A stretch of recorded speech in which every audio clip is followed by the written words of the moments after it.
What? That's terrible.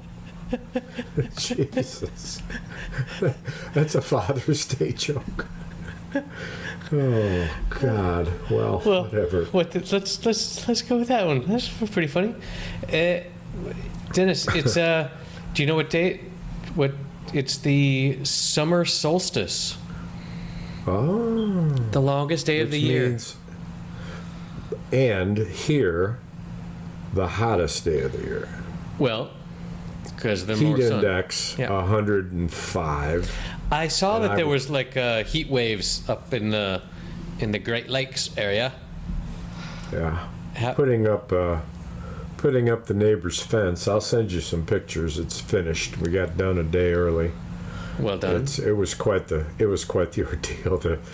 The tool of the day. Yes. We haven't done that forever. Is imagine that I've got two fences to put up. One in the backyard, which is 4 panels wide, 32 feet, 6 feet high, and one on the side yard, which is particular because the side yard is scalloped. So you've got to cut it like a half moon. Okay. And there's one there, and I'm matching it with 2 others. So I've got 2 fences to put up. And when we were putting up the back fence, we ran into some roots, of course, and I have a tool to deal with roots when they're in a hole. Yes. And it is a saw. A derouter. Which is a machine that's, Saw. about the length of your pillow, and it's got a great handle on it, and it's got different size and types of blades that are 5-6 inches long, and you literally can kind of put it in the dirt and cut the roots out, putting this big tool in the hole. Tool in the hole. We rented an auger, a 2-man auger, which is not the tool of the day, but was gonna be until this happened. You think a two-man auger, two-man auger started up and it just goes down 36 inches, and if we remove the roots every time for 8 post holes, or for 5 post holes, let's see, 6 post holes. We managed to remove the root and the auger went down 36 inches. We planted in the post was concrete below the freezing mark. Yes. Went to the side fence and I looked at the tree. Wait, that 36 was near inches? That's a yard. Deep. It's a yard in the backyard. It's a yard in the backyard. Okay. Wow. What? Jeez, did you just think of that right in the moment? You're just talking. It's not like I had notes and research. You're sharp as a fucking wooden ball. So I'm sharp as a saw. That's what I am. No, you're not. You're definitely nowhere close. This whole show is like a 2-man auger, I think. Oh, yeah, 2-man auger. Right up the ass. That's what it is.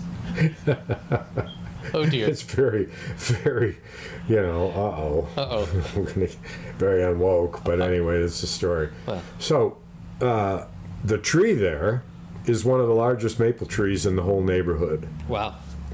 2 men, arms outstretched, could not get all the way around it. It's that big. Wow. And of course, a maple tree, which is a shallow root system, as I think we all know, the root system is as big as the leaf system, but it's a tree is actually a mirror. The roots are a mirror image of the branches. Whoa. So that's like so. So the whole yard, of course. The ground is a mirror. The ground is like a one-way mirror, because, whatever. So I looked at the tree. I said, "Oh my God, we're going to have trouble." And we got the auger. We got it all done. Got the back fence done. Yes. Post done. All the panels up. All it needed was mulch in front of it. The posts needed to be cut all the same height. Blah blah blah. But we couldn't do any more. It was 105 degrees in the sun. I'd worked 8 hours. He'd worked 6 hours in the heat. It was 1 o'clock in the afternoon. Heat pouring down us. Said, "Fuck it. I'll rent the auger another half a day and we'll knock out those other 3 holes tomorrow." $78. Who gives a fuck? We're done. Yeah. He was happy. I was happy. Rent the auger. We quit. Go bend the morning, 6 o'clock. Get it ready. Looking at the roots. Looking at the tree. Son of a bitch. went down with just a post hole digger, hit a root. Saw, took it out. Hit another root below that. Saw, took it out. Saw. Hit another one that was so big around we couldn't find the edges. Whoa. In a 12, 14-inch hole. Couldn't find the edges. Said, we're fucked. And it was 3 branches, 3 roots going in 3 different directions. And as it turns out, I said to my son, I think we found the root of it's the problem. time for the tool of the day. This is a metal 12-gauge iron post holder that holds a 4x4 post. You can imagine a square 4x4 inch Yep. metal box which goes up 10 inches where you insert a post that will otherwise hold up a fence. Below it is a metal stake that begins the size of the box and pinpoints 3 feet later to the size of your thumb. Another yard. We're putting a yard in the yard in Actually, the backyard. it may be 32 inches or 30 inches, but yeah, it's Bullshit. big. It's not a yard. It's big. It's not 3 feet. So you take a stump of a post, a small stump, insert it Yeah. in the metal box, And just jam and that then use a bad boy in there. sledgehammer. Sledgehammer, yep. And as it turns out, it fit right between the root and the root branch. Yep. And the In third the- root just fit right in between The root it, crack. in about the right spot. And as I worked it with the sledgehammer, I was able to Bam. score Bam. through the root a bit. Bam. Bam, bam, bam. Got it in. The odd thing about it is, and this is something they should publicize when they sell it. When you're using treated lumber, a 4x4 is actually much bigger because it's wet. When it dries, it shrinks to the right size. The right size fits in there. That's for dry lumber. Otherwise, it won't fit. So you literally have to trim off the bottom 10 inches and make it about 1/8 of an inch smaller all the way around. So you score it, and then you get a chisel, and it's Score just and another chisel. step. Score and chisel. Anyway, that's the tool of the day. Did it with 2 stakes and put in the final 2 posts. And as it turns out, never needed the auger. Paid another $80 for it for the extra time because Yeah. I'd rented it for 24 hours for $110 for 24 hours. And then it was prorated. It was there for So the emotional second- support, in case you needed it.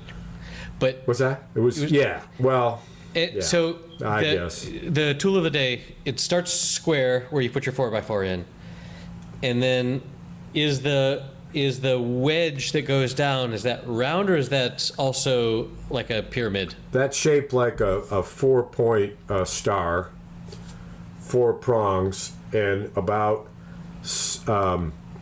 4x4, 4 inches wide at the top, Right. kind of an X on the bottom of the post holder, and then it tapers down. It's a stake, so it tapers Right, down does it taper down to a circle, or does it maintain the squareness to all a the way point. down? Well, it's never square because it's all on an angle. The only thing that's square is where it attaches to the box. Okay. Otherwise, from that point forward, It's a cone. Since it's a stake, it looks more like an arrowhead. It's a cone. It's what? Is it a cone or is it a It's a cross? stake. You know what a stake is, right? It's sharp on the end. It's smaller on the bottom Yeah. than it is on the top. Yeah. That's a stake. Yeah, It's not the kind you eat. I like mine medium rare. It's not STAK. Okay. It's a steak. It's so for killing if you have vampires. a metal steak, the great thing about it is that because it looks like a spear almost, right?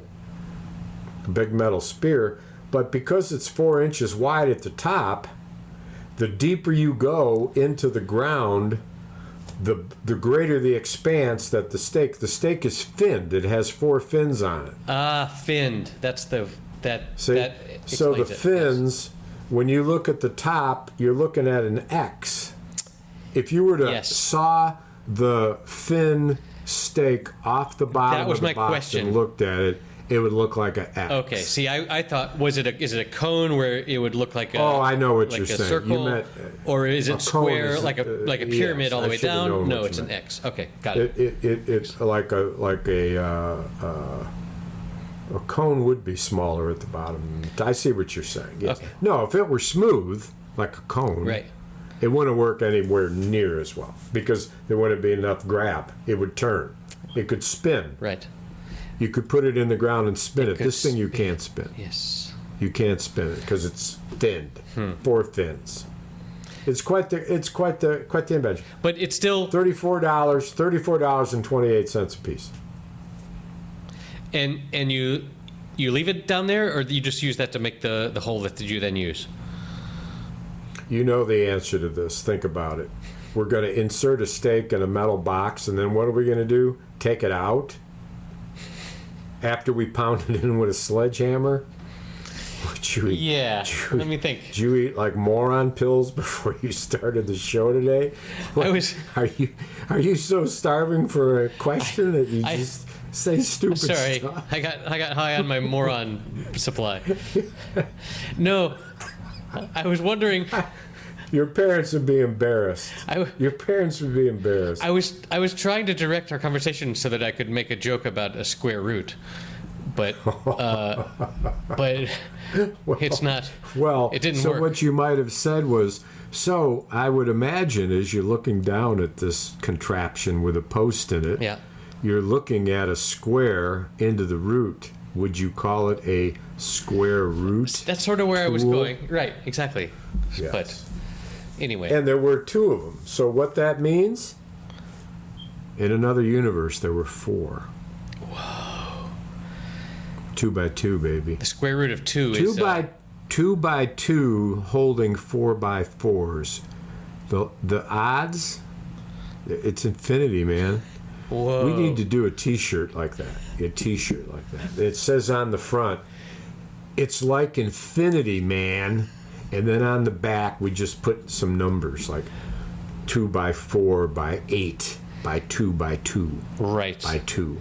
And, right? and everyone will immediately know that we're referencing episode 224 of the Happy Hour. Is that what it is? Wow. Yeah. I was a young man when we started this. Well, yeah, and now look at you. You, speaking of episode numbers, I vaguely recall why you asked me this, but 4 episodes ago, in episode 220, you said, "Hey, remind me when we get to 222, because that's a special number for me." And we went by And it. we went by it, and I was vaguely aware, but like we were in a conversation or something. But do you want to give us your why 2 is so important? I remember it involved it's- something around your wife or something, or dates. No, actually, my parents. Dates around, yes. Yes, they died in a plane crash, Yes. as you know, and they were in room 22 on their voyage on their ship, their cruise ship, which was called the Universe. Whoa. Was the name of their ship, and they were in room 22. I have a key that says 22. You still have the on it. fucking So key? Yes, there were 2 in 22, and the date, it was June, which is 222 added together, and it was on the 22nd of June. And so for years and to this day, I often wake up to see my clock turn to 222. And in my days of insomnia, which I'm not sure we've ever talked about this, but I was an insomniac for 7-8 years. Mm-hmm. And And 2:22 was the time that when it hit it, I woke up and stayed up, Right. and actually went to work. That's how crazy I was. Huh. But one day, here's the odd story. I'm out with an old dear friend of mine who I work with during this time that I'm discussing this insomnia post deaths. And I said to her, it was in the afternoon, and I looked at my watch and I said, "Oh my God, it's 2:22." And she says, "No kidding, really?" And I said, "Yeah." And I said, "Well, 2:22 is a big number for me." She said, "You're kidding." I said, "No, why?" She said, "It's my number 2." She described the same phenomena. I can't remember the meaning of it as much as just the repetition of it. Right. So there were 2 of us. There you go. 2. Another 2. For 2:22, eating lunch at 2:22 in the afternoon. You know what the bill was? $18.15. Yeah. Had nothing to do Probably. with it. Yeah. $18, right? Who pays the restaurant bill $18? Yeah. $118. That's more like it. Yeah. More like it. Huh. And how many years ago was that? What was the year? Let's see. I happen to have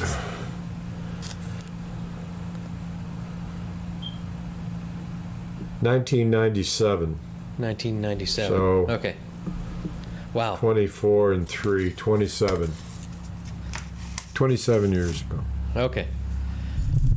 I was worried that it might have been like 22 years ago, and we're coming up on the anniversary, and that would have been Well, there's nothing to worry about, man. sick. I mean, Yeah. don't have to worry. Yeah, so, yeah, that's all quite hilarious. Cool. I'm sure. That's funny. So I have a joke prepared.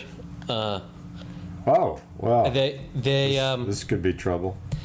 there was a guest on Saturday Night Live recently called Nathan something. Like, he's so unknown to me I don't even remember his name. And I enjoyed a couple skits, and then I looked him up and I found one of his like Netflix specials, and he told this joke that I thought it was so funny I repeated it to my wife. So and she thought it was hilarious too. So It's a big build-up, man. so you've seen the movie The Sixth Sense, right? Yes.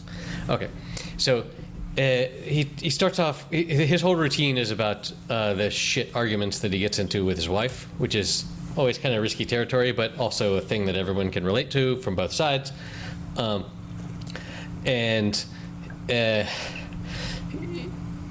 then he says, you know, there's just something innate in women, like where they know how to give you the silent treatment. There's like, it's, the mothers don't teach the daughters, it's just innate. And it's also similarly innate in men that we like understand what this is and just fucking deal with it. He said, you know, my wife sometimes goes several days without talking to me, and then I never really ever figure out what the fuck it was about. I call that bliss. Right, exactly. And then he says, so, you know that movie The Sixth Sense? He says, it's 20 fucking years old. I'm gonna fucking spoil it for you. Everyone, when we watched that the first time, we got to the end, and they revealed that he was dead the whole time, and it blew our fucking minds. We were just like, what? Whoa. Wow. We couldn't figure it out. And he said, but like the first scene of the movie is him getting shot. And so like it shouldn't be that weird. But the rest of the movie, and this is true because I've watched it recently, the rest of the movie is him trying to spend time with his wife, and his wife just won't look at him or talk to him.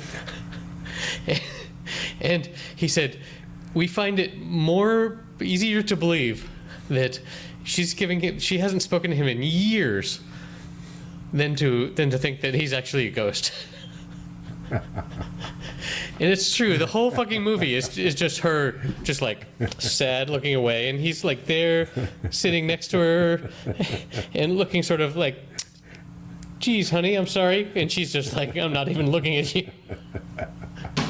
And that is literally the whole movie. And the fact that we all were willing to believe that she just was angry and wasn't talking to him for the whole movie. Anyway, I'm glad you told that. I thought that was just a brilliant framing of a thing that, and like I told my wife, and she was like, "Yep, that seems about right." Well, speaking of Nate and entertainment and the entertainment desk, I did tell you, did I not, that we're rebooting all 5 seasons of 6 Feet Under? Yes. And so here's a story that hey, that's 2 yards deep, not just 1 yard. 6 Feet Under. Am I right?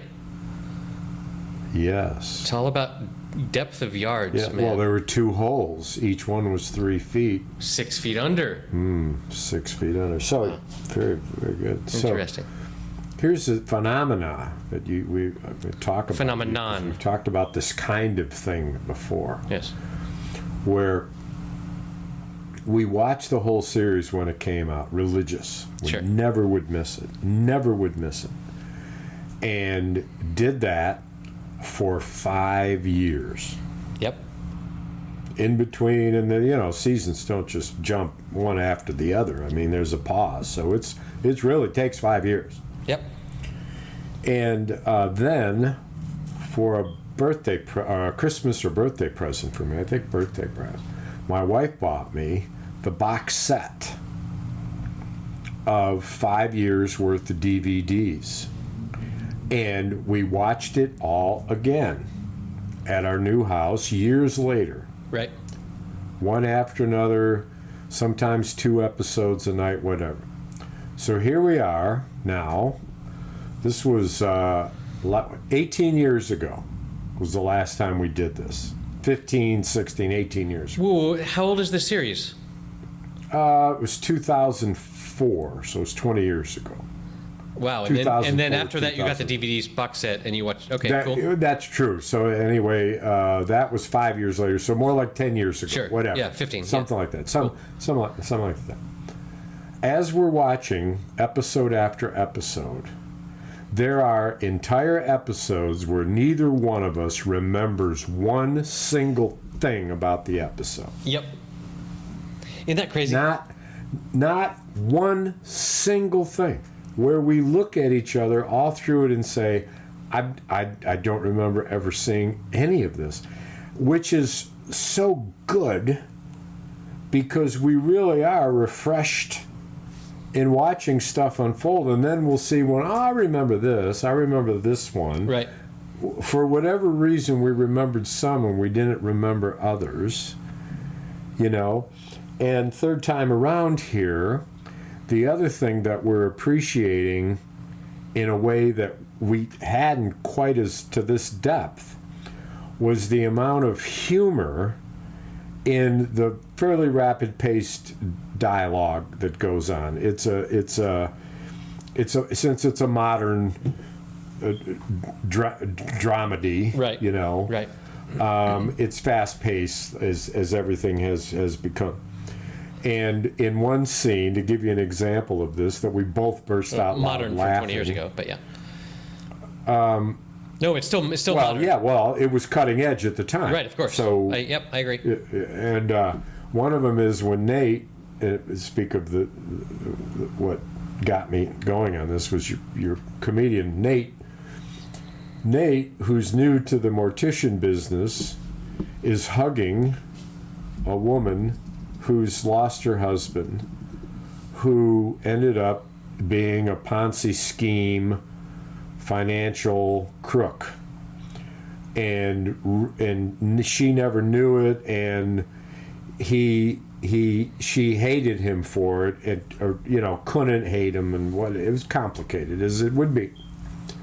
So he's hugging her, and she's saying, "How could this happen?" and this and that. And he says this line, which is, "I know.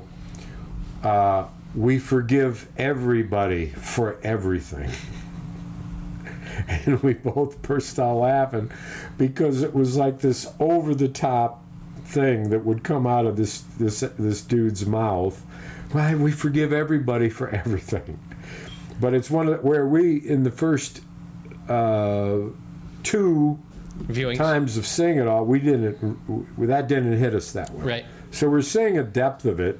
There's one character who plays Nate's wife, Brenda, who we both remember vividly, just really not liking her at all, not liking the character at all.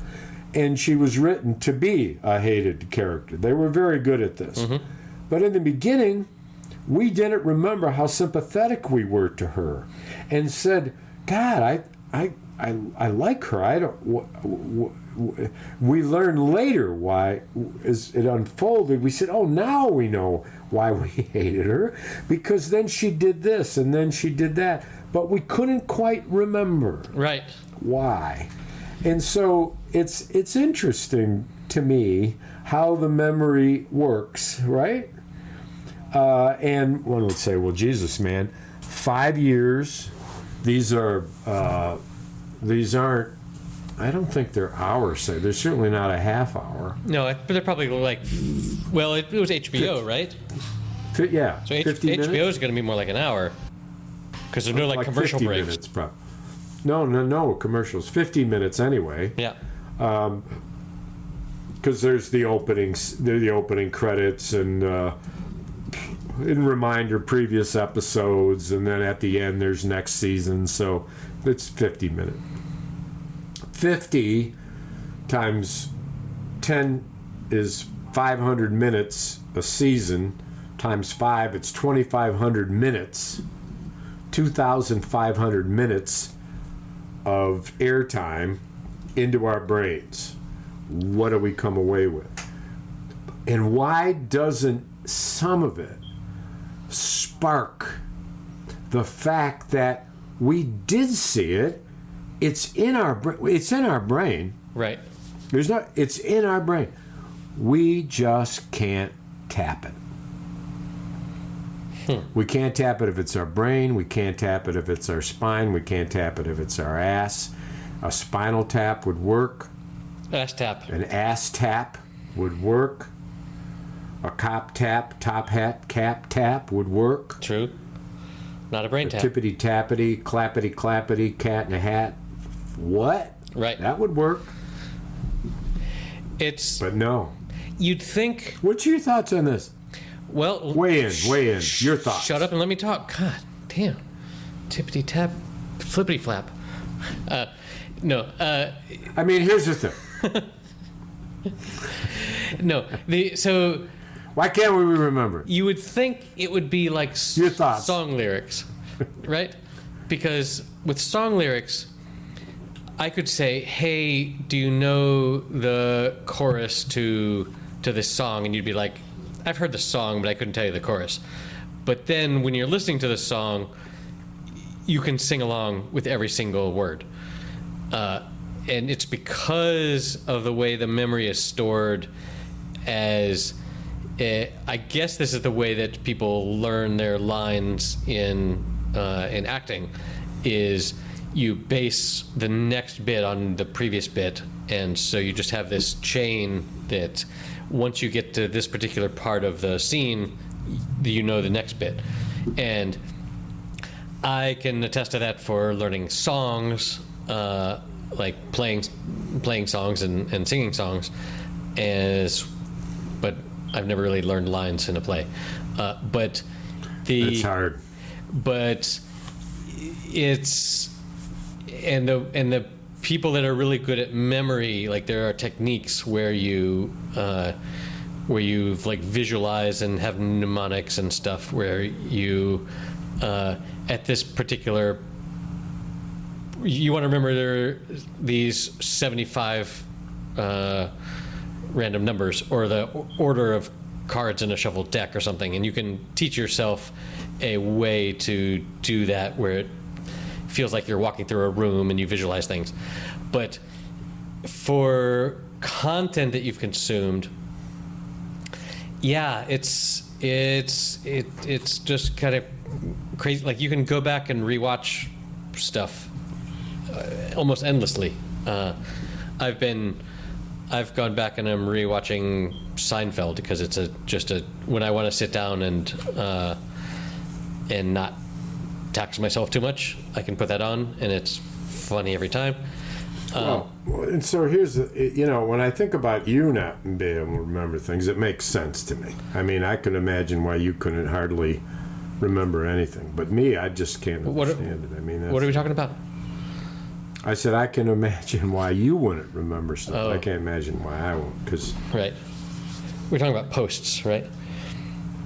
Because you're kind of on the low end of the of the totem post.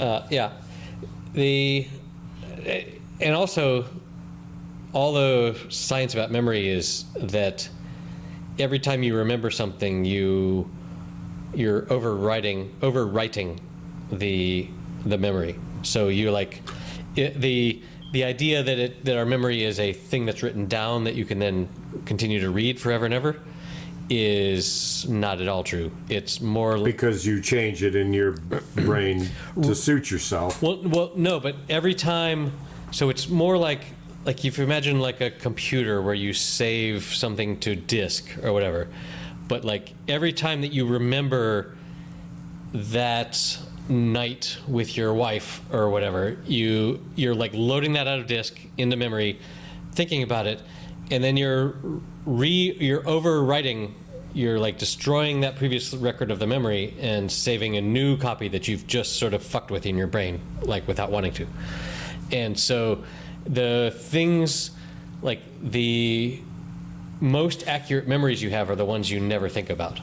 But the ones that you think about all the time are the ones that you've corrupted over time in this way. That too, right. It's sort of like telling a story with a dramatic overtone and embellishing it a bit, and before it's over with, that is what you believe to be the truth, and the fact is it really... Right. Every time you tell a quite. Story, it gets better and better. So speaking of memory and mind, this other thing I wanted to mention is, so the other night, been having these strange dreams. And one of them that you appreciate was not nightmarish, but it was annoying because I woke up several times in the same dream and did not want it to be the dream. And all it was a dream of a calculator, and I was entering in numbers, and I couldn't get out of the calculator.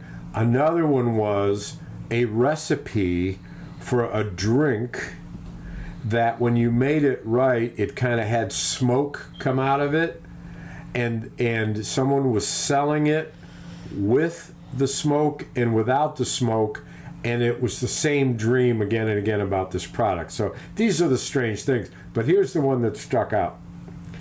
I'm in a dream. I'm dreaming. I come upon my entire family. And there they are. We're sitting in a living room, not remarkable, and none of them appear to be smiling.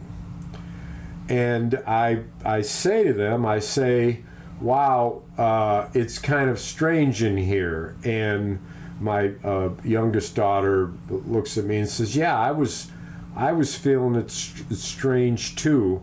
And I said, well, I know why. And they were all looking in different directions, not much paying attention, and my one daughter was looking at me. I said, it's because we're all in a dream, and I'm dreaming it. So you all are real to me, and you're not real into yourselves. That's why it's so weird here. And she says, my youngest daughter says, oh, that makes sense. What? That's almost always when people describe their dreams, it's just like nonsense. Like, it doesn't need to be a conversation that you talk about. That was a more interesting one, of you being aware that you're dreaming and trying to convince others of that. But yeah, I mean, have we talked about lucid dreaming before? Do you have that ability? Yeah. Clearly you're aware when you're dreaming, but do you like do stuff with it? Do you I used to. Do you I like used to, plan for out years, plan out how you're gonna build the fence or whatever? Oh yeah.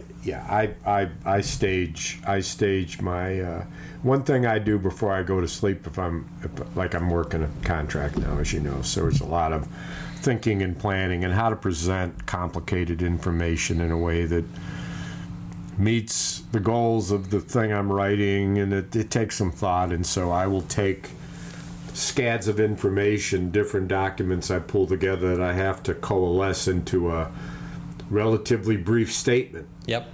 And I will look at it and glance at it before I go to bed. And when I wake up in the morning, I go to the computer and I just write it. It's there. It's there. And it was not there the day before. I could not. That's not dreaming so much as using your subconscious. Well, but here in the dream state, I'm solving the problem. The fact that I may or may not recollect it the next day, this is why I think it fits in that category. This is dream work. Now, an inane dream, that has me, oh God, I don't know, in a strange place in a strange time doing strange things. That kind of dream I might remember, but maybe the problem solving, it's happening when I'm asleep. Yeah, but so it very well could be in a dream. Yeah. I see your point. It's probably not consciously. For sure the brain is working on stuff. I learned a theory the other day of the reason that you have creative ideas when you're in the shower or mowing the lawn or out for a walk is that the model is, when you're born, you're a doofus little kid that is just exploring the world and is totally open to creativity and everything, and you grab every little thing and you put it in your mouth because you're like, what the fuck is this? And you want to sense it. And then as we grow older, we gain this executive function that taps down on those instincts to experiment, right? We're not all the time seeing what my desk tastes like or whatever. But when you are doing an activity that is occupying that executive portion of your brain, the one that's forcing you to put the dishes in the dishwasher or shower or do whatever, that when that sort of parent part of your brain is occupied, then the child can sometimes come out and have interesting ideas. And I thought that was a nice metaphor. Well, I don't know why this sparks this. This is the other thing that I wanted to mention to you. And two things. One is this. One is that I'm about to tap the cap on an Ambita beer. Ambita? From a Beta brewery in Louisiana. Okay. Where my wife and I went and enjoyed their draft beer in their brewery and had a marvelous lunch, and went to Abita Springs, which the key to this fresh beer is the fresh water from Abita Springs. So I tap it.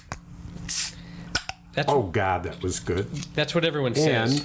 The brewers and distilleries, they're all like, it's all about the water. And Louisiana passed a law that said from this day forward, every classroom in Louisiana shall have the 10 Commandments posted. When did they pass that? And it just passed. Like today. And they're being sued, of course, by the ACLU, and it's going where?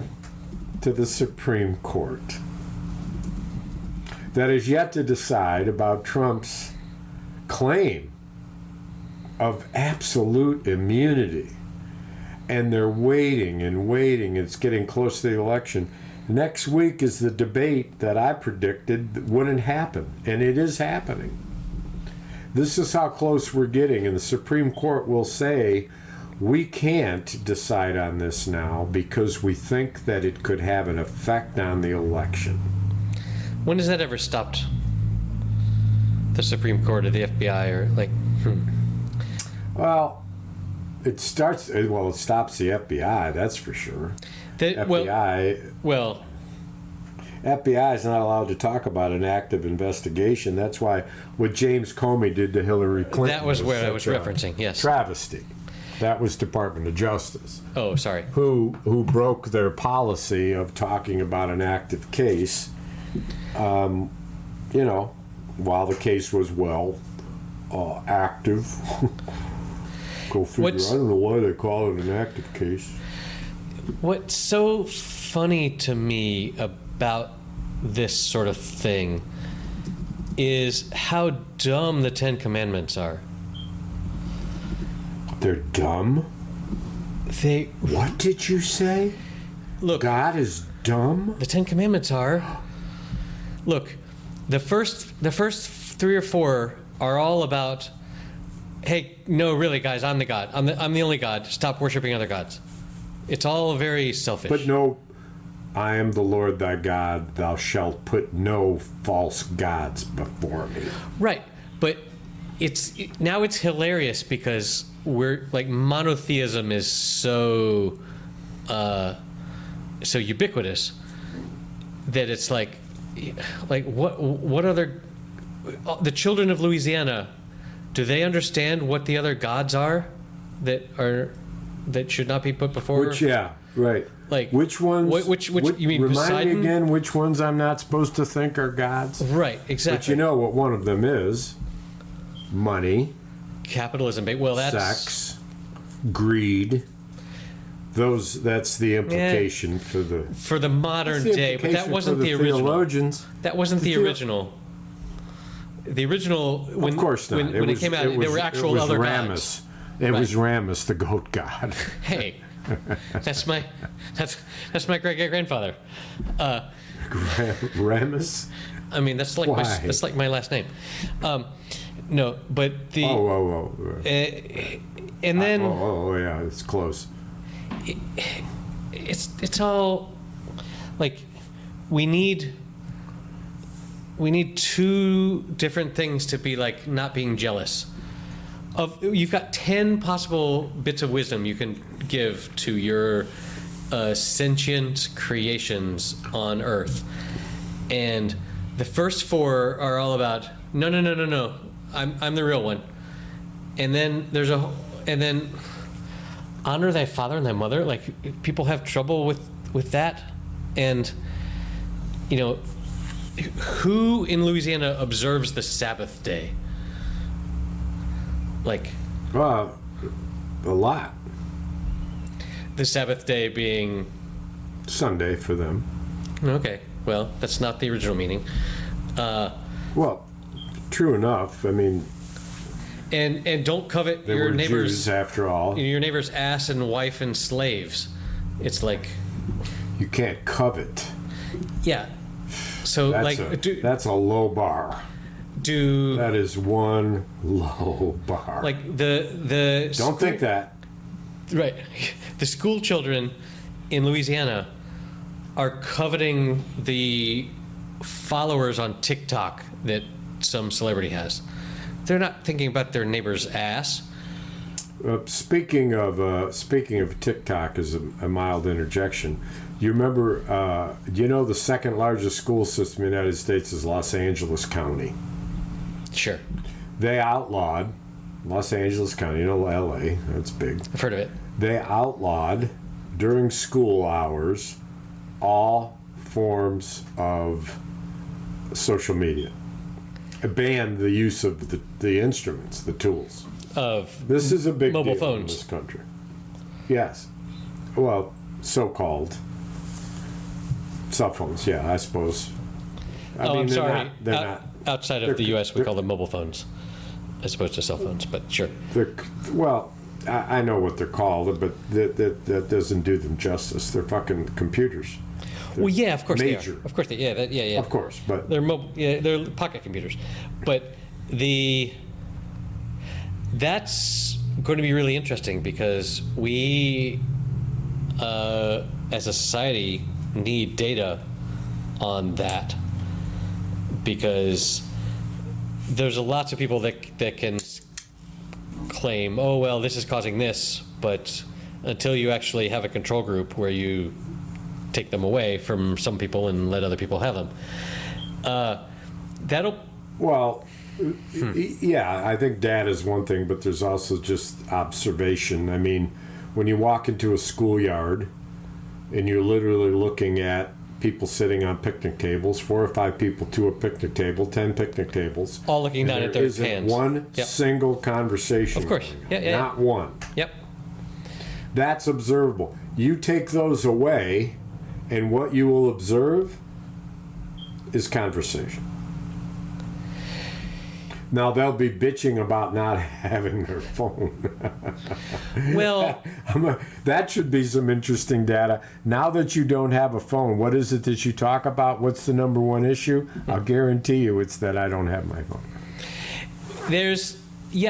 But that's true of their of their grandmothers at the local hair salon waiting for their turn. Like, this is true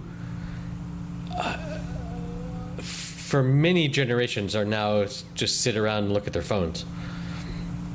It's not. What do you mean? What are you talking about? Salons and hair shops? That was a weird. So, if you observe and you have grandkids, so maybe you take them out to a park sometime where there's like a swing set or something, and you look around at all the other parents. Oh yeah, you're right. They're sitting there on the bench with their phones, or a salon, anywhere. But it's not just the toddlers' parents. It's their grandparents too. Or the more tech savvy ones are also fucking around on their phones. Well, but like that's just the new normal. Your use of the term tech savvy is offensive. An incredibly low bar now. Right, exactly. You have to be no more savvy than be able to turn it on. Because my mother-in-law spends all day on her phone, and she doesn't know what internet means. Mm-hmm. Or Wi-Fi, or like she doesn't know what those words mean. But she can sit there and scroll a fucking feed of interesting content. But so, like, that's just the new normal. That's why I'm so curious about what will happen to those kids. Whether I suspect there will be almost zero gained from it. I don't agree. Yes, but we're all remembering the time before this when we used to talk to each other. No.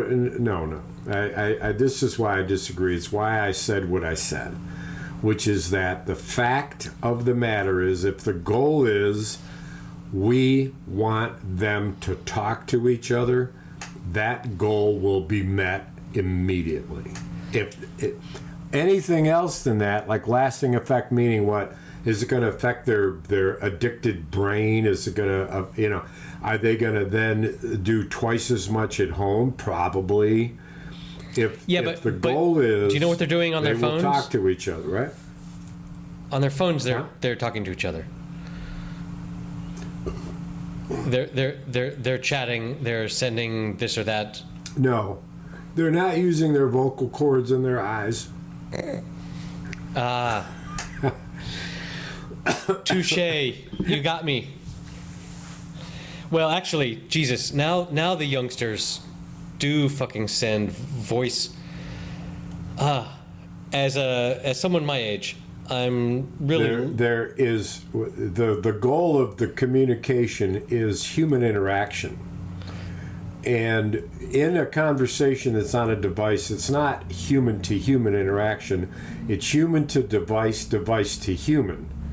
There's an in between. There's a betwixt there, and the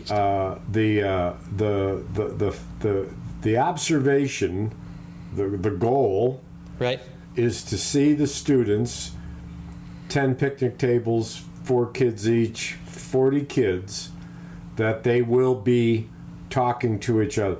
They will be. End of story. Don't need a study, don't need data, don't need anything. It's an observable fact. And I hasten to add that some high percentage of the conversation will be about, one, the unfairness of not having their phone, 2, what they saw on their phone yesterday, 3, what they want to look for when they get to their phone later, what they're hearing other people are saying about what they saw on their phone. Yeah. And so at the end of the day, you will say, as you should say, and you did say, in fact, nothing will be gained along certain inquiries. You're absolutely right, but not the inquiry, not the point of it from one teacher's perspective, which is, I'm going to look out in that courtyard and I want to see these students looking at each other and talking to each other.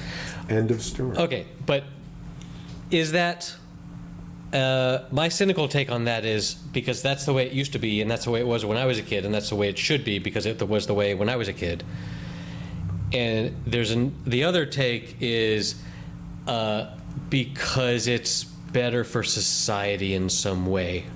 Listen, you're certainly using the history and the nostalgia aspect of it to help explain one of the motives of the people that are doing it, but it is not a primary motive. It's just more of a background. It's a fact.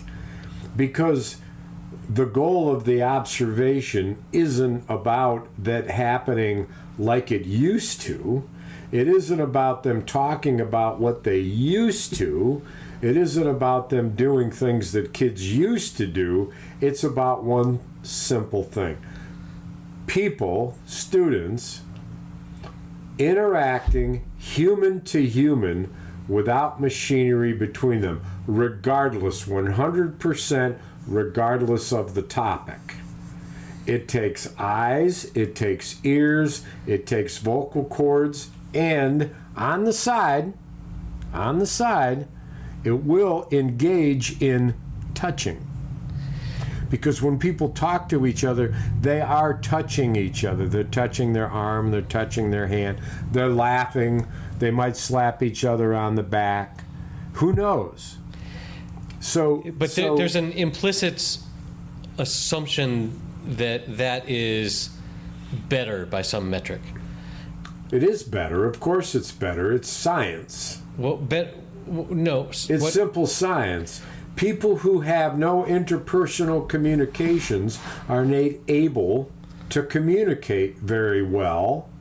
And as a result of a lack of practice, when they're in situations that require that type of skill, they're not good at it. And it is required in jobs, it is required in recreation, it is required for our mental health because we cannot live alone. We cannot feel engaged in the community and the humankind unless we are interacting with our fellow human beings in a way that includes, let me repeat, eyes, ears, mouth, and, touch. Heaven forbid, touching. Okay, so that's it. Just because I'm having fun with this, I want to continue on with my devil's advocacy. I have worked remotely for almost 20 years. And see, now you've proven my point. And you are almost bereft of the ability to communicate. And therefore, every episode we see it again and again and again and again. So without my coaching, you would be sitting or standing on your stool or whatever the hell you do. Touch me, Dennis. No. Look, come on. Come on. Come on. Should I put my nipple Hey. up to the... I'll do this hand. You see that blister? I just peeled the skin off of it. Yeah. Cool, huh? Cool. So, my... And then I my, ate the skin. My... Jesus. Okay. Did you at least put What? some salt on it? I thought exactly the same thing. Because you remember... As soon as I said it, Remember- I thought, the next thing I'm going to say is that I had a little salt handy. But there you go. You took it. Handy. No, because you remember your description of eating a little sprout that like your grandkid Asparagus. had done or something. Asparagus And, sprout. and you were like, I'm going to put some Sprouting salt up on in the this and spring. put this in my mouth. No, but my devil's advocate point is you're assuming that the future of society involves face-to-face interaction and interpersonal, like 3D in the same room communication. You're going too grand on me here. It's not about the future of society. Well, It's about fixing the kids. individual young people. Right. And the goal for them is to be able to touch another, and you metaphorically touch another Sure. human being through voice, ears, etc., and also the occasional touch. That's it. I mean, that's how we get more That's humans. it. It doesn't have to be grand and about society and the future. It's about one simple thing. We want our kids to have the experience of looking at people and listening to what they're saying and responding without a device in between the communication. That's it. That's it. I can't wait to learn the results of this and how this works. Like we need that kind of experiment in society. Well, it'll go to court. Oh fuck! It's not even happening yet. It's going to go to It'll court. go to court, but you know, it's a school is able to make rules. You know, like they make rules about everything. Can't fight, can't kiss, can't fondle. Those are the best kinds of touching. Fondling is an interesting thing. You know, it used to be that the Let's talk about fondling, Dennis. The fondle was the goal. It'd be a great day today if I could just fondle Carol, for example. Sure. Yeah, my high school girlfriend. We did a lot of fondling. Yes. Okay. Okay? Nowadays, in our older selves, fondling has a new name. It's now called foreplay. Huh. No. They left the same letter. 2 letters. Faux. Play well. Faux. Are you describing Rory McIlroy's meltdown in the U.S. Open just now? I don't know what you're talking about, but You don't? no. But let's don't stay know on what topic. happened Stay on topic. No, I don't know. You don't know what happened to Rory McIlroy in the U.S. Open? What?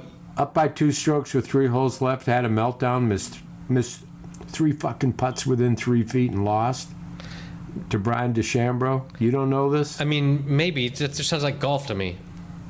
You're a cocoon. You're in a cocoon. That's what happens. You're in a cocoon. It's all because of your remote communication. Yeah. You don't know what's going on.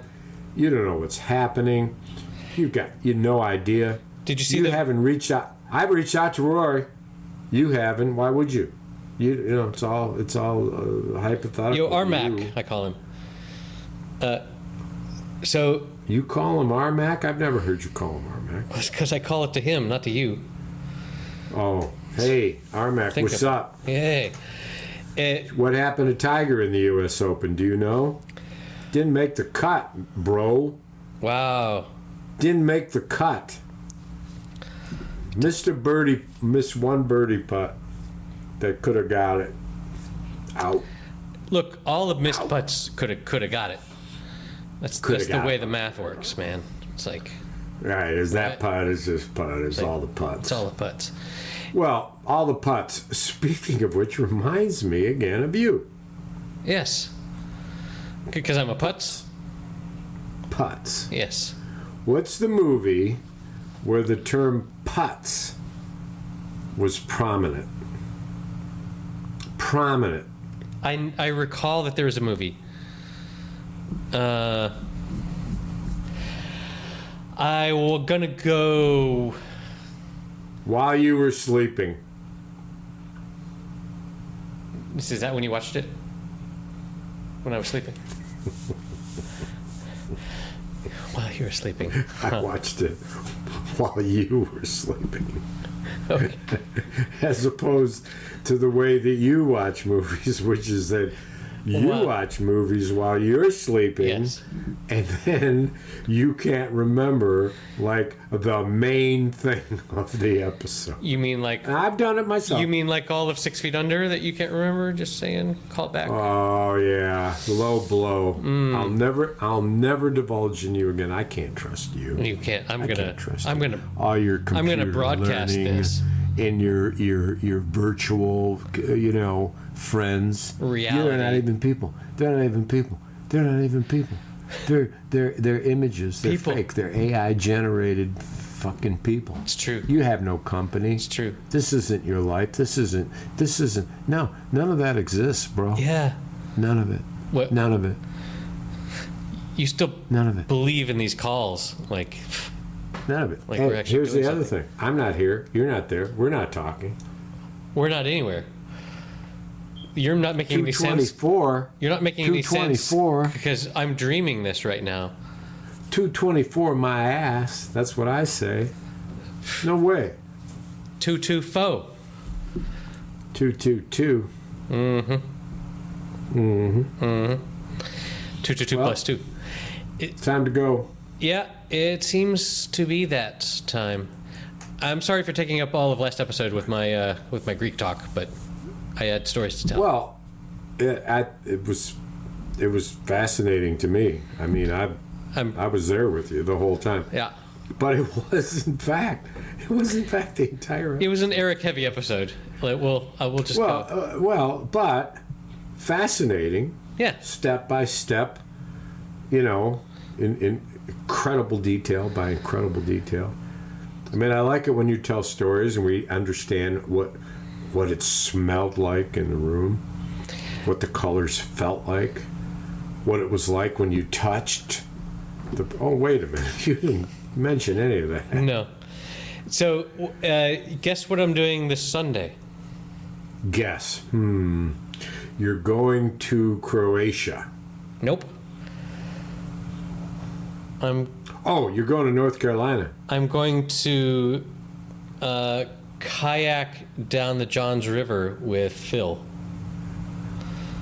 Whoa. Where's the Johns River? It's in Morganton. It connects to the Catawba. It doesn't belong Cool, to John. man. How long are you going to be in? The States? 4 weeks, 4 weeks. just like every year. So Oh yeah. And then on Tuesday, Wish we could coordinate this a little bit. You go the same time every year, pretty much. more or less, it's most of July. But like that's not good for you for whatever reason because of something. But anyway, We do our annual. right. We're gone. Like this year, we're camping for a week, 4th of July. We have a big reunion this year where we've rented 5 or 6 cabins for. I swear you had a big 20, reunion with 25. lots of cabins like last year. Or 2 years ago. We don't do it every year. I don't think we did it last year. There was a big We didn't. thing with your brothers and cabins and Yeah, stuff. this is just one of my brothers. There's a story behind why my younger brother isn't coming. It's not appropriate for online discussion, but Okay. and my brother who's out in Kansas, he won't come. But I'm going to be. My wife is going to North Carolina As she does. first week of August. Right? and going to be in Wilmington area, and I'm dropping her off at the airport. Then I'm driving to New York for what is basically a high school reunion. Another for one. anybody who went to this high school I went to, not like the class of this. What was the last one? You went to a college reunion last year? A what? You went to a reunion 50th? last year, too. 50th? That was Yeah. 2 years ago, probably. God, episodes run together. Yeah. Well, so, I mean, it all blends together. Yeah. But anyway, this is my plan. So, back in high school, I think you know this, that I was an actor and a singer in high school. So I was in the plays. Imagine that. In the musicals. And I sang publicly in other venues, starting at the age of 12, 13, something like that. Wow. So in one of the musicals, we had this priest who was a writer, and he would rip off a couple of different musicals and create his own version of, like, kind of sort of Oklahoma, but kind of sort of other things. And he would just use music, popular Broadway music, and he was brilliant about it. It was a lot of fun. And I had 2 performances which were solos in the 2 years I did it, before I was not allowed to do it anymore because of disciplinary reasons. Oops. I was not allowed to participate in any of the plays or the musicals. Because you're such a bad boy? Because I was on a disciplinary status. But anyway, the 2 years I was allowed to do it. The first year, which I'll end with, but the second year, which in many ways was better, was I did a song. It's from a musical. Let's see, Damn Yankees. And in Damn Yankees, there's a woman by the name of Lila, and Lila's being kind of in a G audience kind of way, general audience kind of way, seduced by the devil. Ooh. And so in the musical, I sang a song. I played the devil, and I sang a song that I'm going to sing tonight, in fact. But the first year, I brought the house down when I sang Mac the Knife. Yes. Bobby Darin. Which you've done before. I'm going to my reunion with every intent of performing 52 years later this song for the gathering of the people. I haven't pulled it together yet. I better pull the trigger soon. But anyway, whenever I'm from time to time depressed, and a trauma swells and wells within my breast, I find some pride deep inside of me as I fondly walk the lanes of memory. I see cannibals a-munchin' on a missionary luncheon. The years may have changed, but the memory stays, like the hopes that were dashed when the stock market crashed. Those were the good old days. Yeah, the Depression. That's kind of messed up the words. It's been 51 years after all. How many times have I told you to prepare for these episodes, Dennis? Jesus. Listen, man, I got my job description simple. I dial in. I don't know anything else. You don't dial nothing. I press a button and it dials in. You Dial. post it, That's I such a- press a button and it such a- dials in. It's Antiquated. It's quaint. Antiquated. It's no. Antiquaint. It's not antiquated. Antiquaint. It's quaint. It's quaint. Yes. You're so quaint. You know, here's the problem. Look. Here's the challenge you have. Yeah. You don't even know what quaint means. You don't even know. You know why? Because you're all about virtual, man. Those people don't exist. You know, they're not real, bro.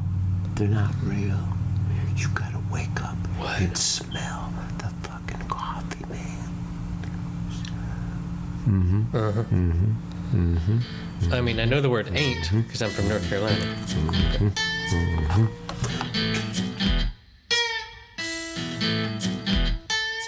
Okay, that's it for episode number 224. You can find the show notes at happyhour.fm/224. I've included there a link to the actual original Sixth Sense joke, which is a lot better than I told it. You can support the show at patreon.com/happyhour. We would really love that. And I guess next week I'll be stateside.